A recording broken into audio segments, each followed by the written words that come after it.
Olá, hoje nós vamos conversar um pouco sobre o controle social.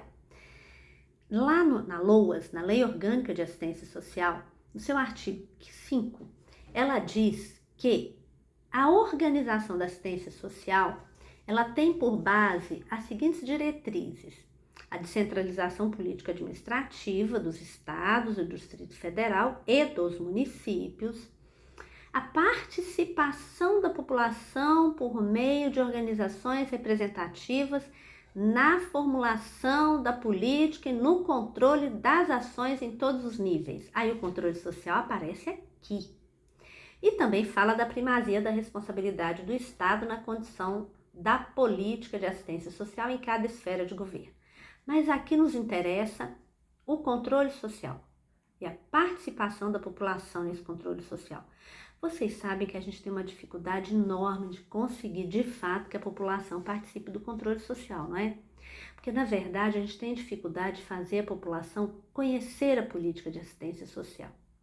Nós não somos uma política que, de fato, seja reconhecida, não é? O que as pessoas conhecem da política de assistência social? Os benefícios. O CRAS ganhou uma certa evidência, principalmente no período da pandemia, pela oferta dos benefícios e porque é lá que eles fazem o cadastro para receber os benefícios. Mas a população, de um modo geral, não compreende realmente a dimensão da política de assistência social. E isso precisa mudar. Nós precisamos encontrar formas, ferramentas, estratégias para dar visibilidade à política de assistência social. Por quê? Porque se nós queremos fazer um controle social efetivo, se nós queremos que a população acompanhe, fiscalize não só as contas da gestão da política de assistência social do município, do estado e da União, mas também a execução de todos os serviços, programas, projetos e benefícios que acontecem nesses espaços, nós precisamos que as pessoas se interessem por isso. Hoje nós temos espaços de controle social que são conselhos municipais, estaduais, Conselho Nacional de Assistência Social. Nós temos a Conferência de Assistência Social, que é um espaço importantíssimo, e temos a base dos conselhos, que são os fóruns e movimentos, os coletivos de usuários, de trabalhadores e de entidades, porque a gestão ela já está constituída. E o que acontece? Nós temos conselhos fragilizados e a conferência que não está dando conta do seu papel, porque nós não temos feito a conferência realmente cuidadosa, sabe? Aquela conferência que vai lá no fundo de tudo que está acontecendo na política de assistência social com um indicativo do que precisa melhorar.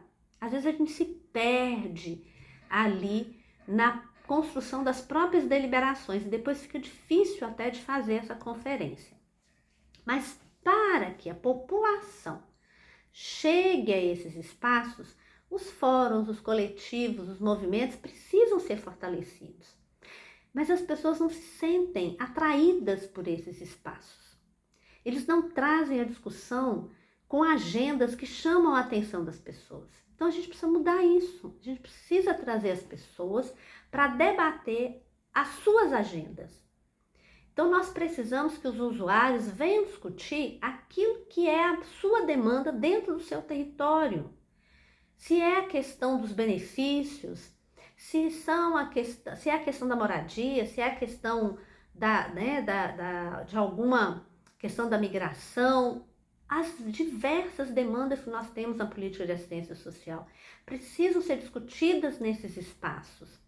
Nós precisamos que o Fórum dos Usuários seja fortalecido. Por que precisa ser o primeiro e o mais fortalecido tem que ser o Fórum dos Usuários? Porque cabe aos trabalhadores da política, sejam eles trabalhadores de entidades, trabalhadores da gestão, cabe a esses trabalhadores auxiliarem os usuários na compreensão da política e na qualificação do debate das suas demandas.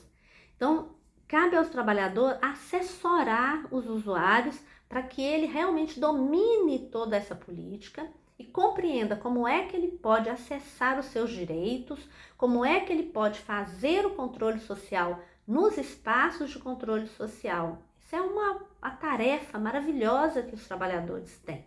E as entidades também, elas precisam criar espaços para que o usuário tenha voz, para que o usuário aprenda mais sobre a política de assistência, para que o usuário ajude a construir o movimento dentro da própria entidade. Então, nós temos que avançar muito nesses segmentos. E aí, a gente, quando consegue avançar e fortalecer esses segmentos, nós vamos para conselhos que garantem um controle social de qualidade. Porque primeiro se preocupam com a paridade, ou seja, garantem que lá, naquele espaço de controle social, a gente tenha governo e sociedade civil. Isso é super importante, necessário. Além disso, dentro dessa composição, o segmento da sociedade civil precisa ter 3 segmentos com a quantidade igual. Ou seja, se aquele conselho tem 3 entidades, ele tem que ter 3 usuários e 3 trabalhadores. É justo que seja dessa forma. E a representação do governo também vai ser na mesma proporção. Então, nós precisamos buscar cumprir algumas exigências para estruturar esse conselho. O que mais que esse conselho vai precisar para ser forte? A sua secretaria executiva muito bem organizada, uma secretária executiva preparada, que domine a política de assistência social, que tenha condições de trabalho, espaço adequado, que realmente tenha uma equipe que possa fazer uma interlocução com outras políticas, que possa estar realmente integrada na gestão da política lá da Secretaria de Assistência Social, que o município tenha uma vigilância socioassistencial muito bem estruturada. Mas não tem. O município é muito pequeno. Tudo bem, mas que seja uma coisa pequena, mas que ela exista de alguma forma. Os conselhos precisam executar o seu papel de acompanhar e de cobrar que o recurso da assistência também seja utilizado na estruturação desses espaços. Por quê? Conselhos bem estruturados terão melhores condições de executar o controle social. Conselheiros capacitados e bem assessorados vão conseguir acompanhar as prestações de conta, vão verificar o recurso que existe no município, se ele está sendo utilizado adequadamente na execução de todos os programas, projetos, serviços, benefícios que precisam atender a demanda da população.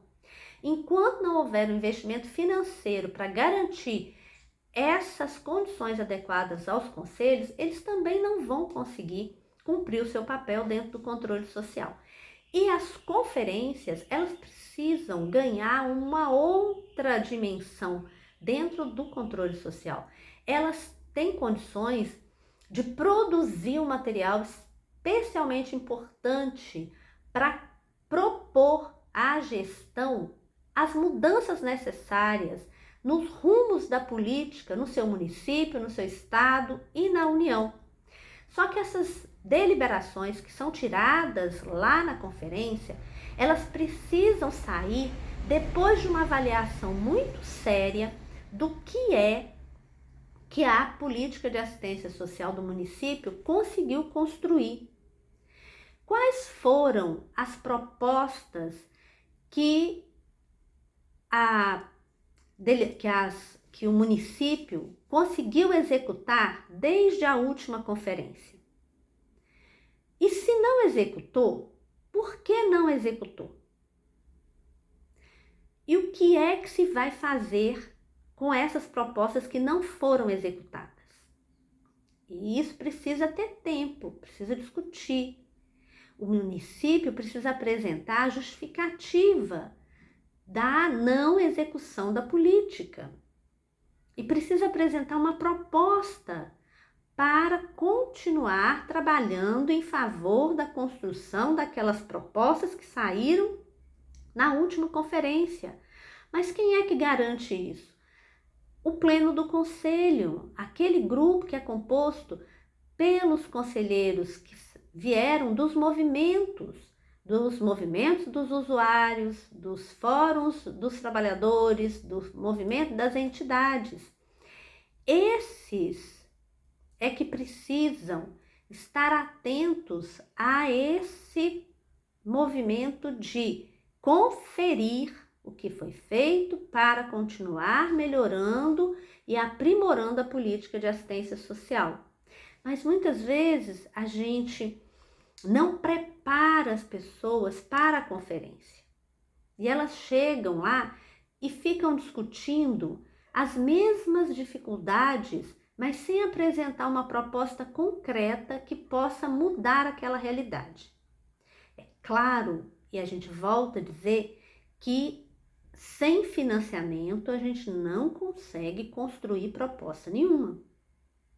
Mas é preciso pensar estratégias para garantir esse financiamento. E para além disso, é preciso qualificar todos esses agentes do controle social. Uma qualificação permanente. A formação dentro do controle social não pode ser assim. O conselho vai ser eleito e aí no primeiro mês nós vamos preparar uma boa formação para eles e eles vão entender tudo da política. Não vai acontecer. Ninguém aprende a política de assistência social com 4, 5 horas, com 10 horas, com 20 horas. É uma construção que demora muito tempo. Então, é preciso manter durante todo o exercício, toda aquela gestão do conselho, que normalmente são 2 anos, um processo permanente de formação, para que o conselheiro esteja sempre atualizado com a legislação, compreenda como é que todos os serviços são executados, porque rapidamente ele vai identificar aonde estão as dificuldades. E se ele estiver sempre em constante formação, ele também vai começar a pensar as estratégias para melhorar e para qualificar esses serviços. Então, nós precisamos pensar o controle social a partir da qualificação dos atores desse controle. Essa é a base do nosso trabalho. E nós precisamos pensar que o mais importante no controle social é qualificar o usuário. É garantir que esse usuário esteja nos conselhos, ocupe esses espaços, vá para as conferências, apresente a sua demanda, faça sugestões e compete a todos os outros componentes do conselho auxiliar para que essas deliberações que os usuários trouxeram, principalmente os usuários, não que os trabalhadores não tenham suas demandas, não que as entidades não tenham suas demandas, mas que as demandas dos usuários possam ser apresentadas de uma forma bem concreta e realmente a gente consiga avançar. Existem outros desafios para o controle social? Claro, a representação dos trabalhadores hoje também está muito fragilizada. Muitos sofrem assédio, não conseguem fazer uma representação legítima porque não podem falar daquela demanda que o usuário apresentou, porque muitos gestores se sentem ameaçados, quando na verdade nós somos parceiros da gestão na construção de uma política de assistência social, porque a população bem atendida fala bem da gestão também. Então nós precisamos fazer uma leitura diferente quando estamos discutindo a política de assistência social. Nós estamos ali para defender o usuário, isso é do interesse de todos. E é importante para o município que essa população esteja sendo bem atendida, porque isso diz da qualidade dos serviços que o gestor é capaz de oferecer. E isso melhora para a população a avaliação que ela tem daquela gestão. Então, nós precisamos compreender que, como parceiros, ali nos espaços de controle social, nós todos precisamos melhorar os serviços ofertados para que a população seja bem atendida. Essa é a finalidade básica do nosso serviço, não é verdade? E esse é um cuidado que nós temos que ter. As entidades também têm enfrentado grandes dificuldades, muitas vezes porque não têm outras formas de financiamento da execução dos seus serviços. Precisam de parcerias com a gestão. E essa forma de fazer a parceria hoje já está bem aprimorada, mas ainda é preciso avançar, ainda é preciso qualificar para ser bem transparente, bem legítima e trazer o usuário para dentro das entidades como agentes importantes da construção dos serviços. Esse é um outro olhar, é um outro cuidado que a gente precisa ter. Então, nós hoje temos grandes desafios para garantir as condições adequadas de trabalhadores, de usuários, de entidades, da própria gestão, para que o SUAS avance cada vez mais. Uma participação qualificada, democrática, de usuários, de trabalhadores, de entidades e da gestão, garante serviços de qualidade que vão beneficiar a todos.